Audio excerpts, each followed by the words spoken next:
Muito obrigado mais uma vez, prazer estar com vocês. Só que o tema ele é muito desafiador.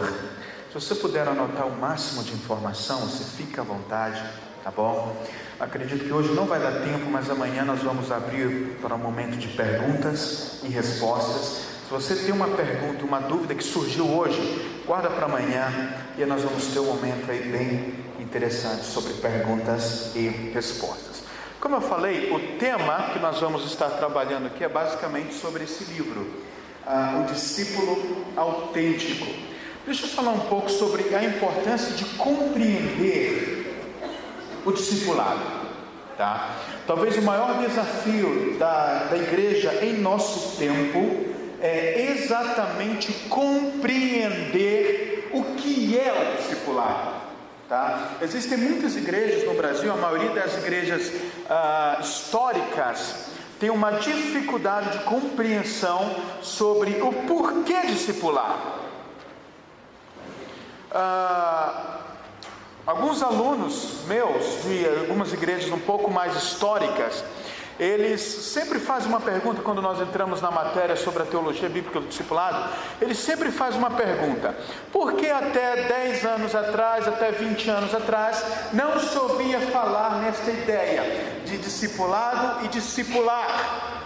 Meu irmão, talvez é algo que nós precisamos compreender, porque a informação ela vai nos dar a base para exercermos melhor aquilo que o Senhor nos chamou para ser e para fazer.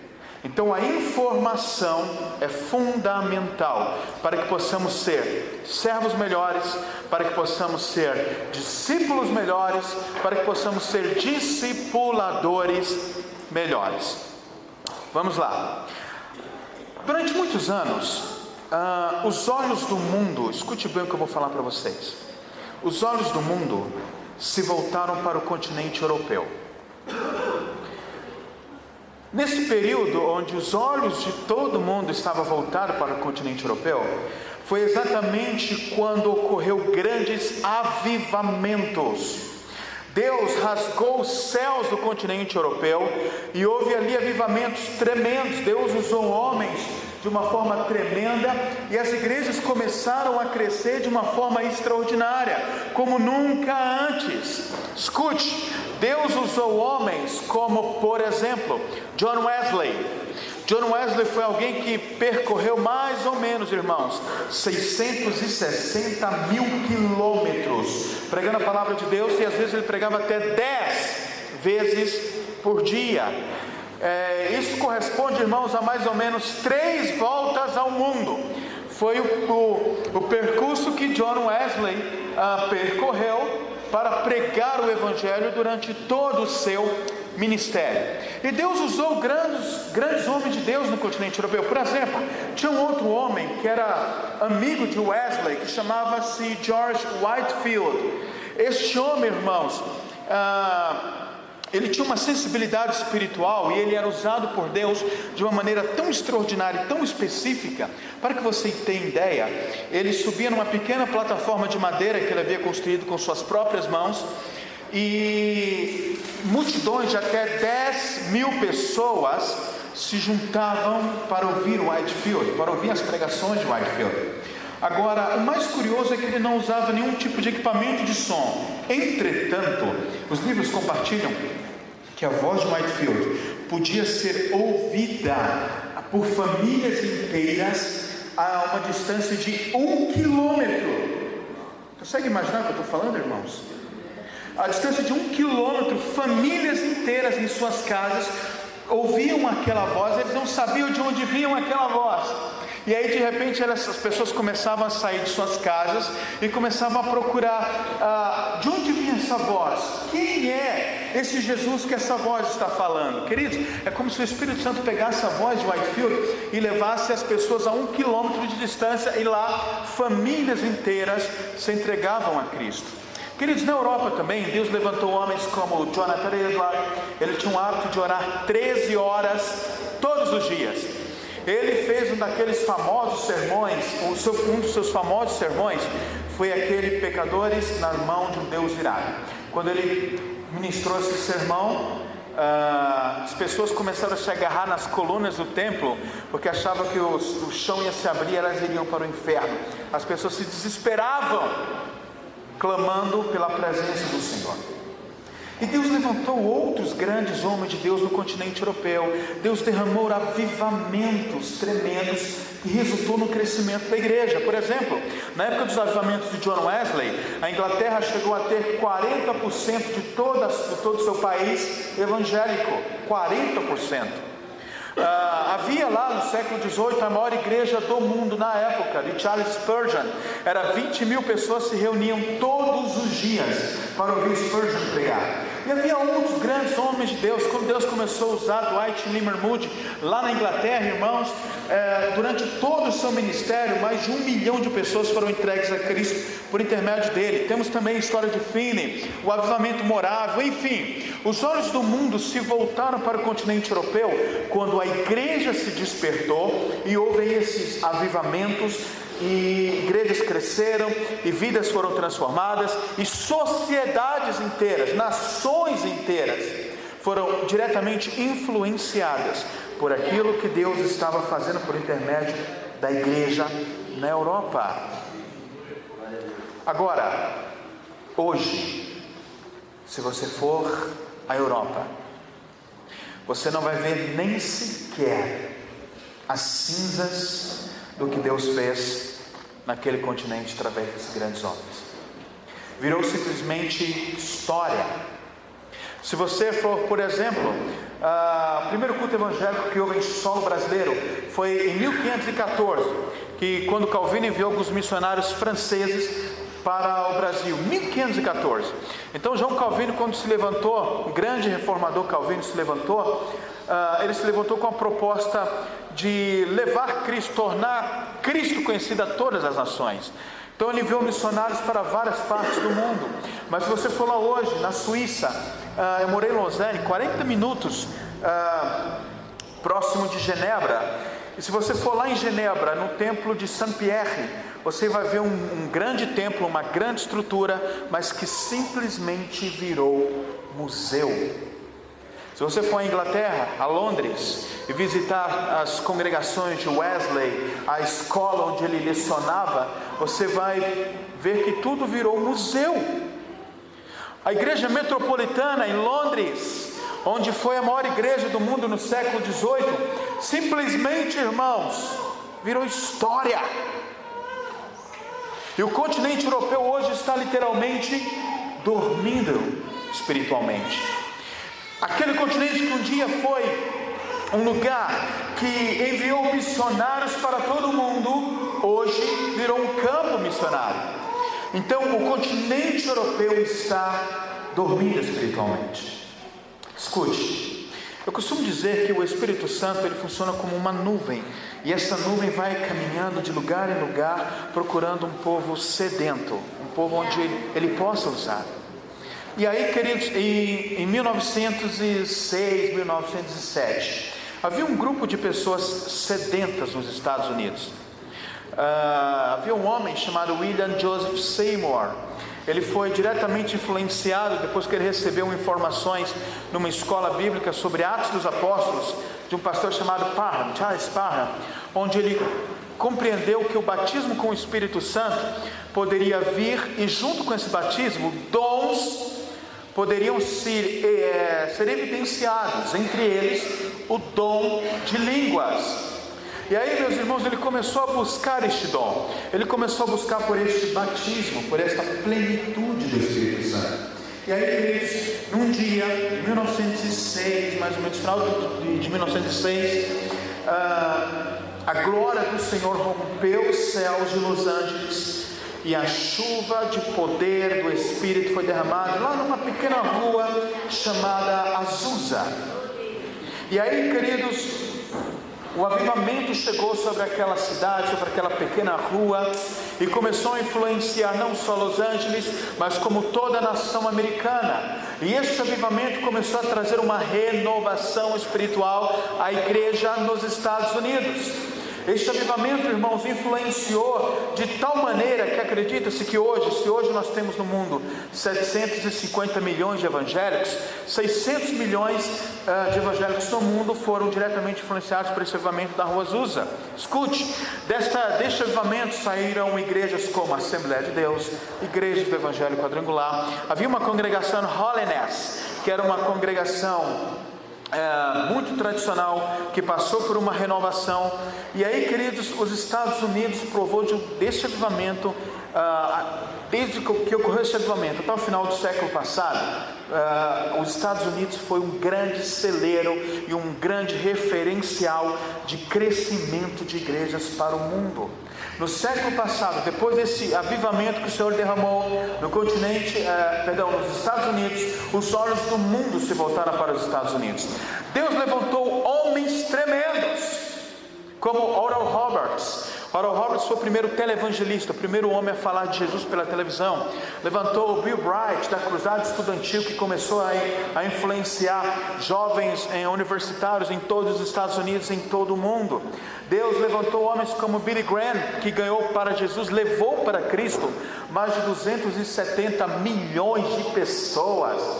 Deus levantou homens como o próprio Jim Swaggart, que também levou milhões e milhões de pessoas para Jesus. E, queridos, grandes movimentos missionários se levantaram nos Estados Unidos. Igrejas começaram a crescer e se tornaram referenciais para o mundo inteiro. Isso é fato, isso é real. Agora, deixa eu te falar uma coisa, meus irmãos. Hoje, a igreja americana, infelizmente, está prestes a dormir. Essa meia dúzia de pastores que você vê na televisão, ou meia dúzia de escritores americanos, não correspondem com a verdade de que o país está vivendo nesse momento. Para que você tenha ideia, o seminário Fuller, de Pasadena, Califórnia, fez uma pesquisa e constatou que a média de fechamento de igrejas hoje, nos Estados Unidos, é de 2.000 igrejas por mês. E aí nós vamos ver, meu irmão, por exemplo, a igreja americana, surgiu uma pesquisa recente nos Estados Unidos, mostrando que mais de 70% da igreja evangélica nos Estados Unidos, dos evangélicos nos Estados Unidos, sofre algum tipo de depressão. 70%. Meus irmãos, 8 em cada 10 pastores nos Estados Unidos pensam em desistir de seus ministérios. Os Estados Unidos está prestes a dormir. As igrejas estão fechando. Para que você tenha ideia do que eu estou falando, o pastor da maior igreja nos Estados Unidos deu uma entrevista para o Larry King. Acho que você sabe de que eu estou falando, aquele apresentador que tem uma orelha bem destacada. E falou que há mais de 15 anos ele não fala sobre inferno, sobre pecado e sobre arrependimento. A igreja americana hoje está prestes a dormir. Por que eu estou te compartilhando essas coisas, irmãos?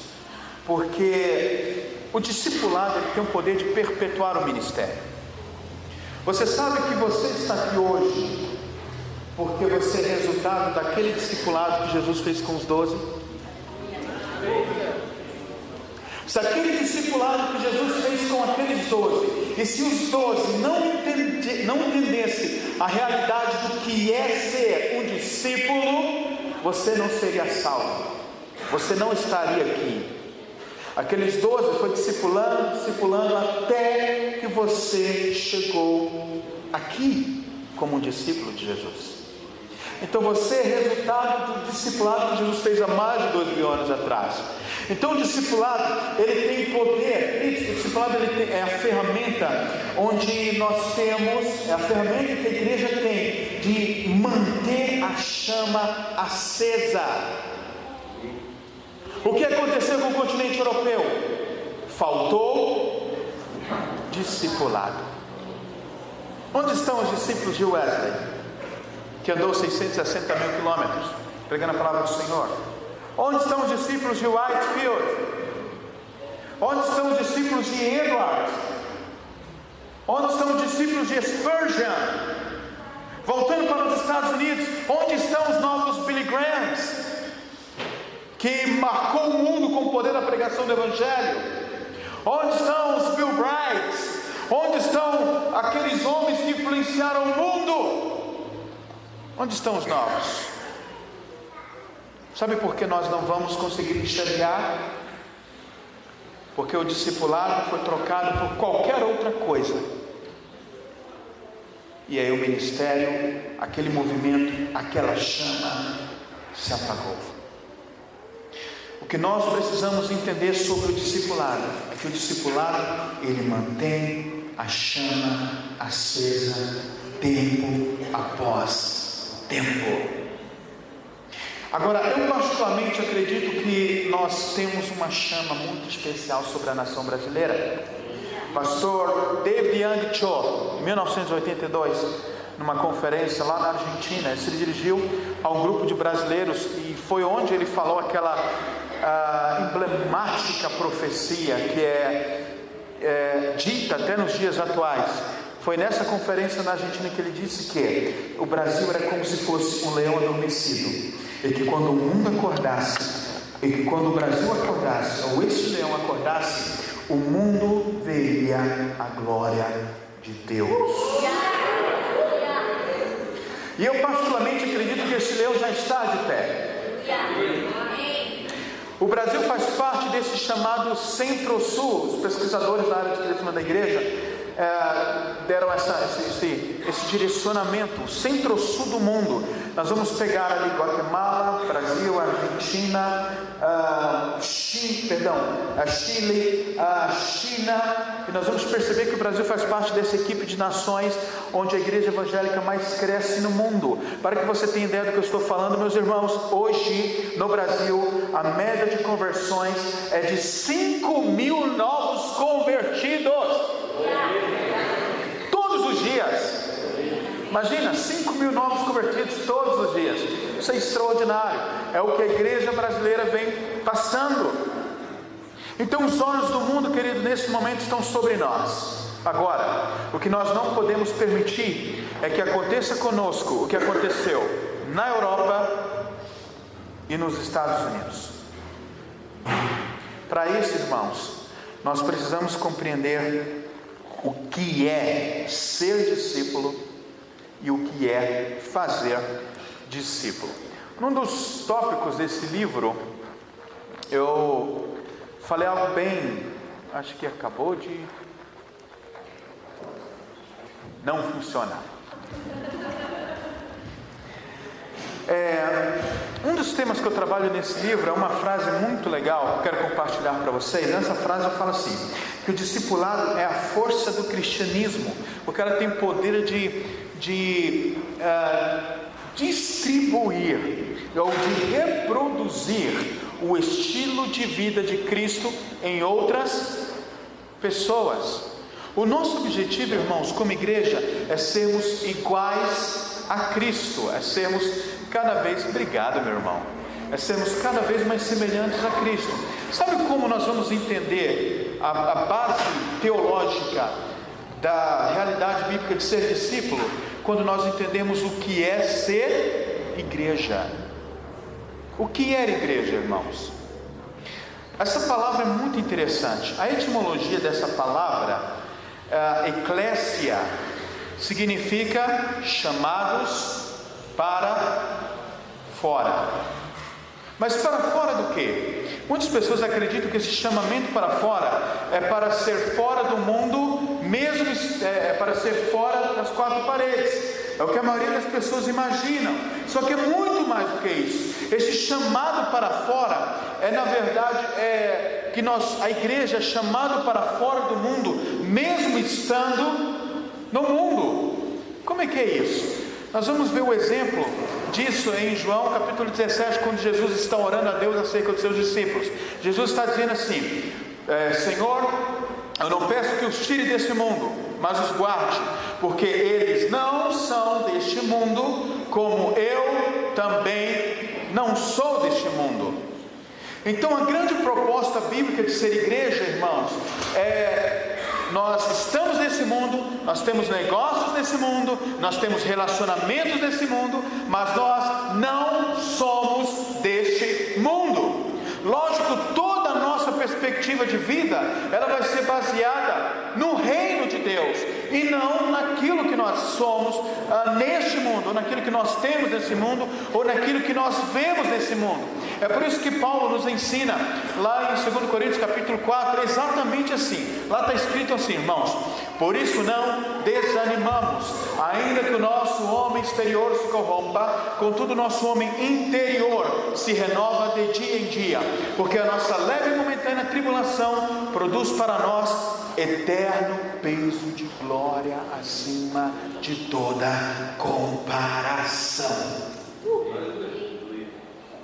Ou seja, não é desse mundo. Aí Paulo termina dizendo assim: não atendendo nós as coisas que se vê, mas as coisas que não se vê, porque o que se vê é temporal, e o que não se vê é eterno. Agora, irmãos, o que Paulo está dizendo é que nós estamos nesse mundo, mas nós não somos deste mundo.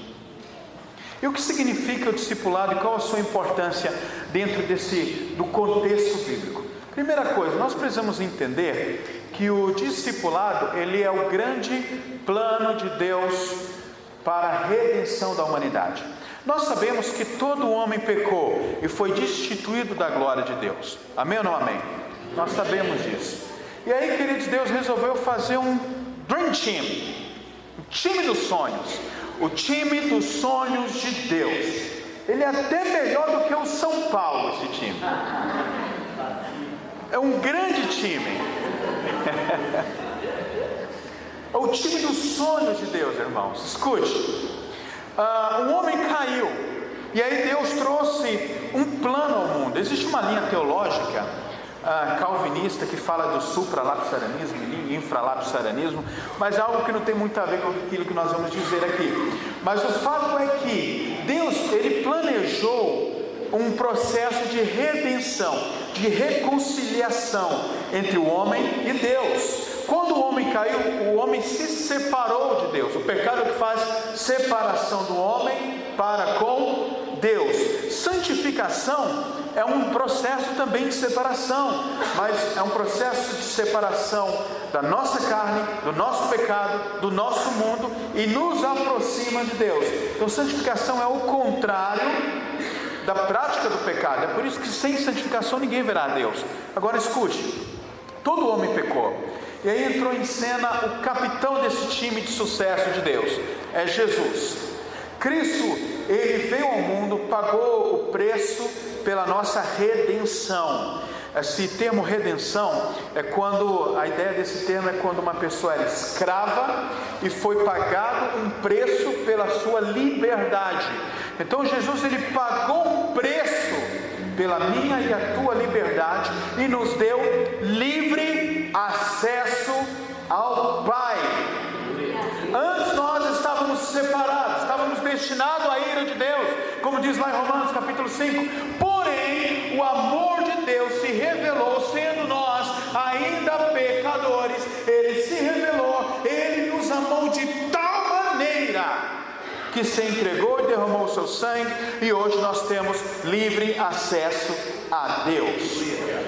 Então, queridos, aí Jesus vem em João capítulo 20, versículo 21, Jesus fala assim: assim como o Pai me enviou, eu também envio a vós. Entra em cena a segunda pessoa deste time, que somos nós. Deixa eu explicar. Deus queria restaurar o seu relacionamento para com a humanidade caída. Para isso, Ele enviou Jesus para salvar a humanidade por intermédio de sua maravilhosa graça, esse favor imerecido. Ninguém merecia, nós não temos mérito nenhum. É a graça de Cristo, fez tudo. Agora, a igreja, irmãos, é o responsável, aquilo que é a instituição comissionada por Cristo para levar essa mensagem de graça à humanidade. Amém ou não amém? Eu acho que você não entendeu. Jesus nos deu o ministério da reconciliação. Ele pagou o preço da reconciliação. Agora, o mundo só vai saber que Cristo lhes deu esse direito quando nós, igreja, nos levantarmos e pregarmos e discipularmos as pessoas até que Cristo seja formado nelas. Então por que nós precisamos entender e fazer o discipulado? Porque é parte do processo, é parte de um plano redentivo do Senhor para com a humanidade. Amém ou não amém? Discipulado não é um método, é um princípio. Entenda, os métodos são imutáveis, os princípios não. Os princípios é a base da nossa existência. Então o discipulado, irmão, não é um modelo, não é um método. O discipulado é um princípio de ser igreja, é parte de ser igreja, o discipulado. Então, meus irmãos, nós vamos compreender que nesse processo que o Senhor, nesse time que o Senhor montou, queridos, os discípulos são aqueles comissionados por Cristo a espalhar essa mensagem da graça à humanidade. Meus irmãos, assim nós vamos entender que aquilo que o Cristo fez por nós, nós somos chamados para fazer também essa mesma situação a todos aqueles que ainda não têm Jesus. E eu vou te falar algo muito interessante, irmãos. Dentro dessa perspectiva, dentro dessa teologia bíblica, a igreja só existe, fala assim comigo, a igreja só existe porque existe pecador. Se não existisse pecador no mundo, não haveria esse time. Jesus vai falar assim, Mateus capítulo 10, eu não vim para os justos, mas eu vim levar pecadores ao arrependimento. E quando Ele nos comissionou como igreja, Ele nos comissionou justamente para, por meio do evangelismo e discipulado, levar essas pessoas ao arrependimento e ao alcance da graça. Deixa eu ser mais específico para vocês. Aquela famosa passagem de Mateus capítulo 28, ide e fazei discípulos de todas as nações. Eu quero fazer uma análise aqui exegética desse texto. O termo ide está aqui, o grego é literalmente poreotentes. A palavra que Jesus utilizou ali para ide foi essa palavra aqui, poreotentes. O que significa essa palavra? Irmãos, essa palavra significa que é um dever, deveis ir, ou é parte de. Isso significa, irmãos, que Jesus estava falando ali para os discípulos que é teu dever, poreotentes, é teu dever de discípulo fazer discípulos. Ou seja, é parte de ser discípulo fazer discípulos.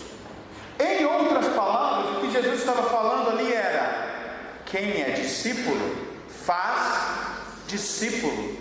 E automaticamente nós vamos compreender que quem não faz discípulos não é discípulo. Amém ou não amém? Amém. João capítulo 15 está escrito assim: eu sou a videira verdadeira, vós os ramos. Quem está em mim, esse dá fruto. Ou seja, irmãos, não se separa a realidade do ser discípulo do fazer discípulo.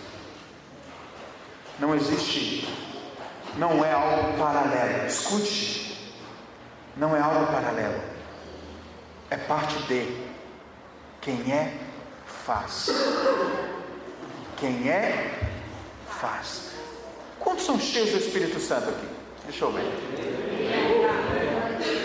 Deixa eu te falar uma coisa muito interessante sobre o Espírito Santo. Atos 1:8 está escrito assim: recebereis o poder ao descer sobre vós o Espírito Santo, e sereis minhas testemunhas em Jerusalém, Judeia, Samaria e até os confins da terra. Agora, essa palavra testemunha é uma palavra grega muito desafiadora. Não é testemunho que está o significado dessa palavra no texto original. O texto original significa mártir. O que é um mártir? Um mártir, irmãos, é uma pessoa disposta a morrer por uma causa. Para que serve o poder do Espírito Santo? Ele nos torna mártires de Cristo. O Espírito Santo é para eu falar em línguas. O Espírito Santo é para eu profetizar. Não, isso é presente, irmãos. Dons. Os dons que Deus te deu. Tem uma notícia muito interessante que eu quero te dar aqui, segundo a Bíblia. Os dons é um presente que Deus te deu para uma única finalidade: servir aos outros. O dom nunca vai te servir, irmãos. O dom não é para você. Então, quando o Espírito vem, Ele nos dá esse poder, e esse poder trabalha a nossa vida, o nosso caráter, trabalha aquilo que nós somos, de tal maneira que nós nos tornamos discípulos de Jesus, tão autênticos, que assim como Ele se tornou um mártir, fazendo da sua missão de levar pecadores ao arrependimento e reconciliar com Cristo, nós recebemos o poder para sermos os mártires de Jesus, e que, se necessário for, nós estamos dispostos, precisamos estar dispostos a morrer até que Cristo seja formado nessas pessoas. Então o Espírito Santo, ele está em nós para nos tornar um mártir. O que isso significa, irmãos? Significa que o poder do Espírito Santo, lá de Atos 1:8, ele age em nós para nos tornar semelhantes a Cristo, ou seja, mártires iguais a Cristo. Igual Estevão não foi discipulado pessoalmente por Cristo, mas quando ele prestes a morrer, o que ele falou ali? Ele falou exatamente o que Jesus fez ali. Falou um pouco antes de morrer: Senhor, não os culpe deste pecado. Discípulo. Agora, irmãos, se você quer ser cheio do Espírito Santo, pense 2 vezes, irmãos. Senhor, eu quero ser cheio do teu Espírito. Você está clamando, pedindo para que o Senhor faça de você um mártir, ou seja, alguém disposto a morrer por uma causa. Qual causa? A causa do Evangelho de Cristo. Ou seja, semelhantes a Cristo, assim como Ele deu. Aí lá em 1 João 3,16 está escrito assim: assim como Ele deu a vida por nós, nós devemos dar a vida uns pelos outros. Sabe o que é isso, irmãos? É ser discípulo autêntico. Amém ou não amém? Amém. Então esse texto grego, queridos, ele basicamente, traduzido de uma forma literal, podemos traduzir assim: deveis ir, pois, e fazer discípulo de todos os povos. A palavra povos é etne, ou seja, etnia, onde há pessoas reunidas, não necessariamente estados, nações, mas aonde há pessoas reunidas, lá nós encontraremos discípulos de Cristo. E aí, meus irmãos, é nisso que nós precisamos firmar a nossa vida. Segundo, nós precisamos entender, eu gosto muito da afirmação, Edward McKendrick Burns, ele escreveu um famoso livro chamado Poder da Oração. Nesse livro ele falou algo bem legal. Ele escreveu assim, que o plano de Deus é usar homens, e usá-lo muito mais do que qualquer outra coisa. Homens são os métodos de Deus. Deixa eu te explicar uma coisa. Eu volto a falar, discipulado é princípio. O modelo, ele é mutável, mas o princípio não é. Agora, quando fazemos a junção do princípio com o modelo, na verdade, o modelo direciona o princípio. Amém ou não amém? Você como igreja, você como discípulo, você não tem que abrir mão, você não pode abrir mão da tarefa de fazer novos discípulos. Então o método, o modelo que nós escolhemos para andar como igreja, no caso o MDA, é ele que vai dar o direcionamento para este princípio. Tá bom, irmãos? Há séculos atrás, John Wesley já trabalhava essa questão. Ele afirmou aí que o crescimento da igreja é consequência natural da conversão. Olha como ele trata a realidade. O crescimento da igreja é consequência natural da conversão e do processo de ser nova criatura e da inserção na comunidade da fé. Ou seja, não tem como exercer ministério fora do corpo. Amém ou não amém? Não tem como ser igreja fora do corpo. No Brasil está surgindo uma galera aí dos desigrejados.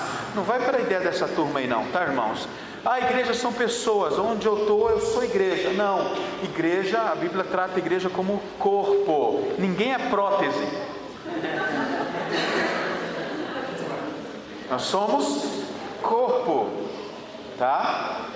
Dons é para servir o corpo, não a si próprio. Então Wesley, ele trata do assunto dessa forma muito natural, queridos. Ele fala que é consequência natural da conversão. Por quê? Porque quando você se converte, você se torna, a lógica da conversão é que sejamos discípulos. É um processo de caminhada do ser nova criatura. É importante nós entendermos, irmãos, que a igreja ela surgiu com a proposta de ser uma comunidade formada de discípulos. Com o tempo, irmãos, eu acho que isso foi uma arma de Satanás. Com o tempo a gente perdeu a identidade. Para que você tenha ideia, no Novo Testamento aparece a palavra discípulo mais de 250 vezes. A palavra cristão aparece 3 vezes. Mesmo assim, são pessoas não cristãs se referindo aos seguidores de Jesus. Então a igreja é para ser uma comunidade de discípulos. Só que com o tempo, irmão, a gente perdeu essa identidade.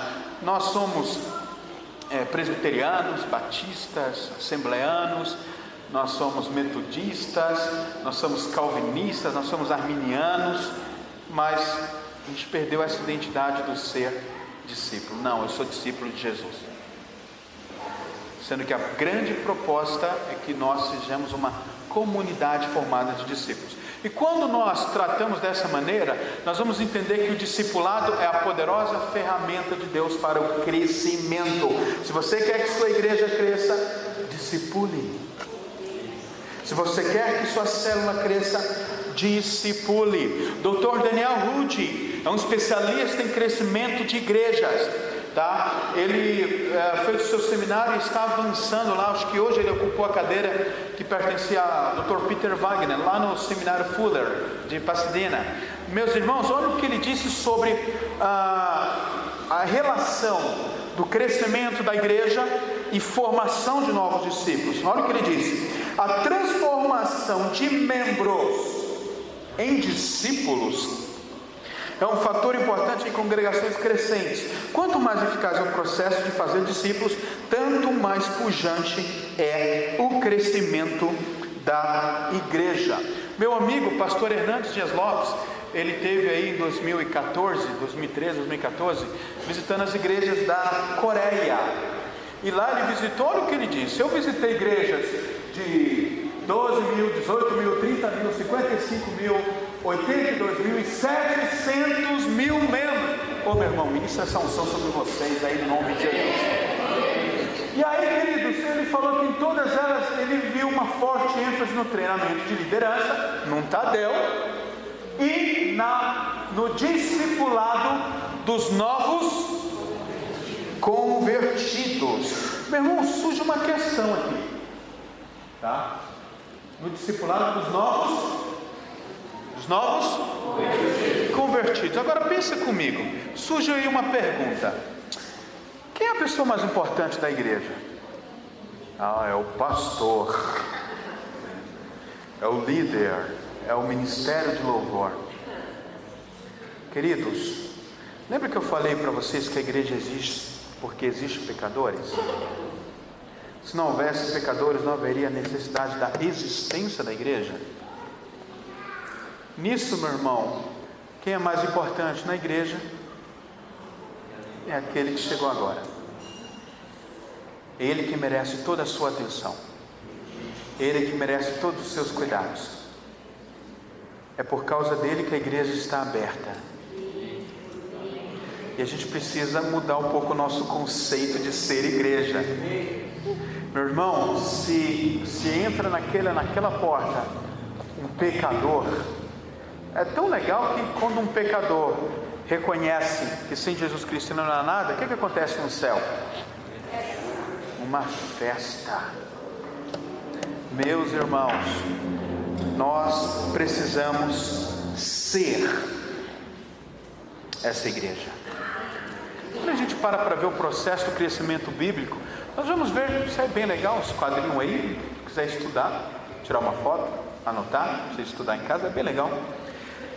Fala sobre o crescimento da igreja através do discipulado. Nós vamos perceber que tudo começou com os 12 aí em Mateus capítulo 10, depois fala de 70 discípulos, depois fala de 120 discípulos, e aí, meus irmãos, esses discípulos cheios do Espírito Santo, em um só dia, pela pregação de Pedro, 3.000 pessoas se converteram. Depois nós vamos ver em Atos capítulo 4, que houve aí 5.000 conversões, e a igreja continuava crescendo. Agora, o livro de Atos dos Apóstolos não tem fim, por uma razão. É o único livro da Bíblia que não tem fim. Você pode reparar que todos os livros da Bíblia têm um fim, mas o livro de Atos não tem fim. Por quê? Porque é desejo de Deus que essa história continue através de nós, até que Ele volte. Até que Ele volte para arrebatar a sua igreja. E aí, queridos, nós vamos conhecer aí também a terceira pessoa desse time de sucesso, que é o Espírito Santo. Jesus disse assim aos seus discípulos: olha, convém que eu vá, para que o Pai envie um outro Consolador, alguém como eu, Paracleto, alguém como eu. E quando ele vier, ele, não vocês, discípulos, ele convencerá o homem do pecado, da justiça e do juízo. Paulo vai dizer lá na frente que ninguém, absolutamente ninguém, pode dizer que Jesus Cristo é o Senhor, senão pelo Espírito Santo. Agora entenda, irmãos, Deus queria restaurar, reconciliar a humanidade consigo mesmo. Para isso, Ele enviou o seu Filho Jesus, para dar ao homem, para pagar o preço, dar ao homem a oportunidade de ser lavado e remido pela graça, pelo sangue que foi derramado. Isso é graça.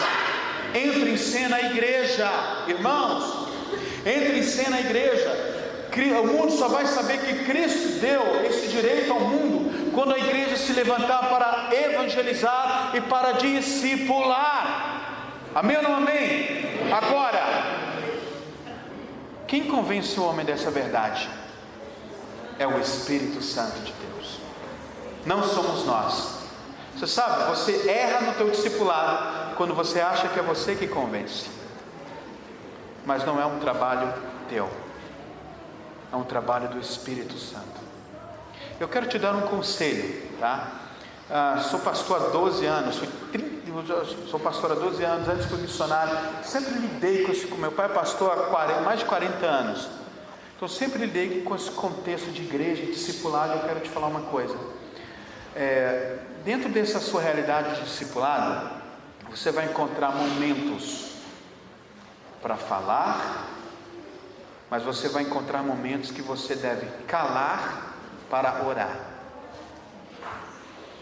Vai ter momentos, sabe aquela pessoa com o coração mais duro que você está tentando discipular? Fica sensível a Deus. Vai ter momentos que você vai calar e só o Espírito é que vai realizar aquela obra. Amém ou não amém? Vou tentar falar isso melhor para vocês amanhã. O fato é que o Espírito Santo faz parte desse grande time de Deus. Eu quero só que você compreenda uma coisa. No Antigo Testamento, era a voz de Deus. Deus falava com o seu povo de cima para baixo. Então as pessoas ali, Moisés, Josué, Elias, os profetas lá, Ezequiel, ouviram a voz de Deus de cima para baixo. Amém ou não amém? Este era o relacionamento que Deus tinha com o seu povo, era de cima para baixo, só ouvíamos a sua voz. Depois passou um tempo aí de silêncio, 420 anos de silêncio. O testamento se encerra ali no contexto babilônico, e aí entra em cena Jesus já no contexto do Império Romano. Passou aí o Império Persa, o Império Grego, entrou em cena o Império Romano, e Jesus já aparece nesse cenário do Império Romano. E ali era o Verbo que se fez carne e habitou entre nós. Ou seja, era o Espírito, antes era Deus falando lá de cima, e a sua voz era ouvida pelos seus discípulos lá embaixo. Depois veio Jesus, o próprio Deus, entre nós. Repare que o relacionamento foi encurtando, irmãos. Amém ou não amém? Agora, ele teve que subir aos céus. E aí ele viu o quê? O Espírito. E aí não era mais Deus falando de cima para baixo, nem Deus entre nós. Mas, meu irmão, o Espírito Santo é Deus em nós. Olha como o relacionamento foi encurtando. Por quê, irmãos? Porque é plano dele que cumpramos a sua grande vontade. Amém ou não amém, queridos? É o que o Espírito Santo de Deus faz. O homem se levanta, o homem caminha e Deus opera por intermédio de nós. O nosso horário está bem avançado, mas nós vamos entrar aqui numa ideia sobre o que é ser discípulo. E tem um escritor chamado C.S. Lewis, e ele falou algo muito interessante. Eu quero concluir essa noite comentando essa frase que ele falou, porque para discipularmos, em primeiro lugar nós precisamos ser discípulos. Ser discípulos. E aí começa com essa ideia aí que ele disse. Olha só o que ele escreveu, é muito forte, mas é muito legal. Cristo diz: quero tudo que é seu. Não quero uma parte do seu tempo, não quero uma parte do teu dinheiro, nem uma parte do teu trabalho. Eu quero você. Eu não vim para atormentar o seu ser natural, vim para matá-lo. As minhas medidas não me bastam. Não quero cortar um ramo aqui e outro ali. Eu quero obter a árvore inteira.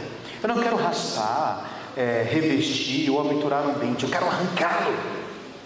Entregue-me todo o seu ser natural. Não só desejos que lhe parecem maus, mas também os que se afiguram inocentes. Eu quero um aparato inteiro. Em lugar, eu dar-lhe-ei um ser novo. Na verdade, dar-lhe-ei de mim mesmo. E o que é meu se tornará teu.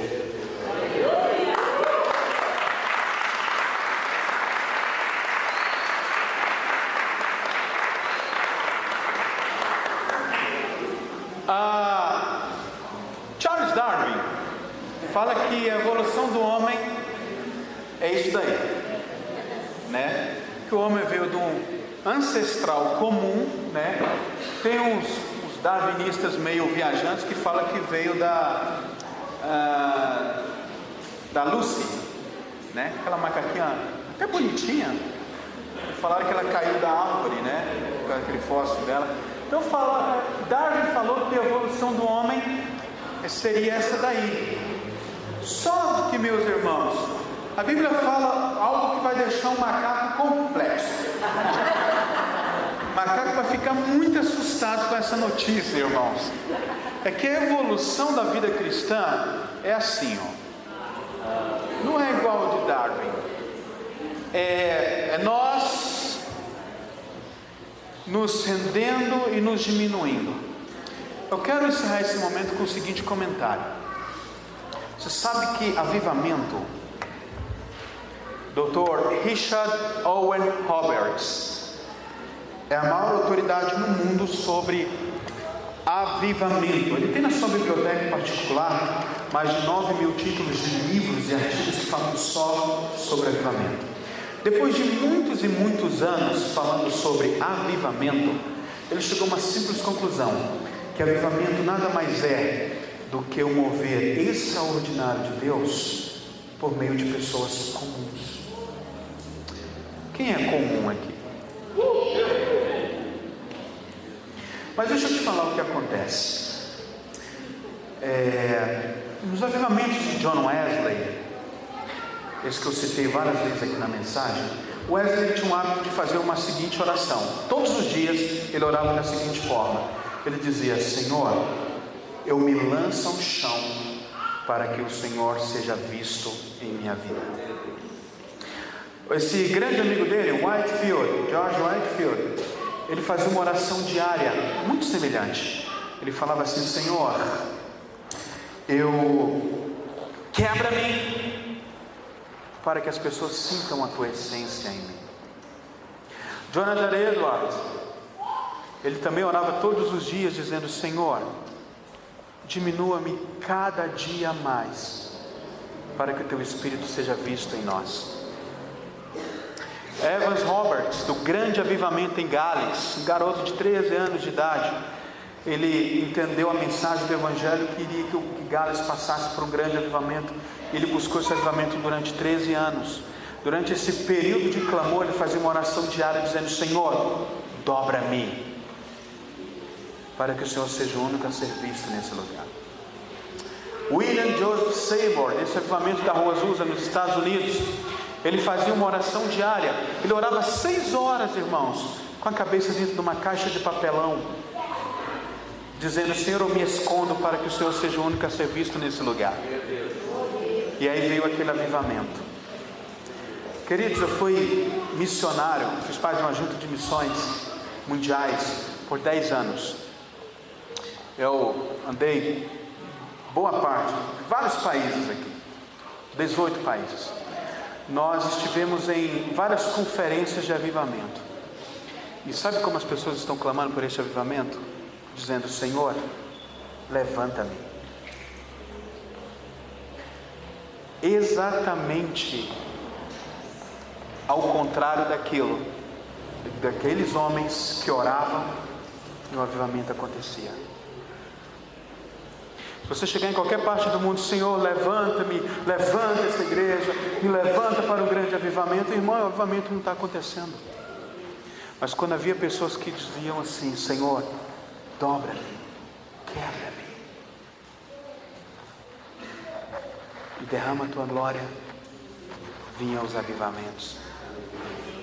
Por que eu estou te falando isso, irmãos? Porque Jesus disse que quem quiser vir após mim, negue-se a si mesmo, tome a tua cruz e siga-me. Vou deixar esse pedaço para amanhã. Que Deus abençoe vocês. Vamos orar?